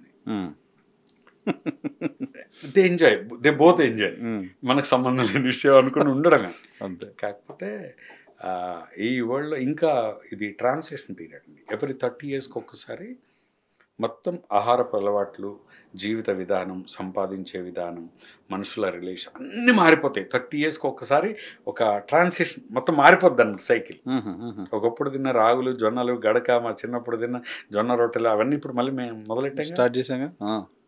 స్టార్ట్ చేయడం కదా, ఎవరి కాళ్ళు సో ఎకరా కొని వ్యవసాయం చేసుకుంటారు. ఒకప్పుడు లేనివన్నీ ఒకప్పుడు ఉండేవి, మధ్యలో అన్నీ పోయినాయి, మళ్ళీ ఇప్పుడు అవే స్టార్ట్ అయింది. సో ఈ సైకిల్ అండి, అన్నీ మారిపోతాయి. ఇప్పుడు ఇవన్నీ మెకానికల్గా అలా ఉంటాయి కదా, మళ్ళీ చూడండి కొద్ది రోజుల తర్వాత మళ్ళీ అఫెక్షన్స్, బంధాలు, వీటన్నిటికి మళ్ళీ చాలా ఇంపార్టెన్స్ వస్తుంది ఫ్యూచర్లో. ఇప్పుడు జరుగుతుంది అదే కదా. రైట్, న్యూక్లియర్ అయిపోయాయి, ఇప్పుడు మళ్ళీ బ్యాక్ వెళ్ళిపోతాం. వచ్చేస్తుంది. Right sir, thank you very much. మా కోసం చాలా సమయం ఇచ్చారు. Thank you very much. Thank you అండి, really nice meeting you and lot of time you have given me. It's a good time that I got. Thank you. ఇది చిరంజీవి గారితో special podcast. Next ఎపిసోడ్లో మళ్ళీ కొత్త గెస్ట్ని తీసుకొస్తాను. Thank you.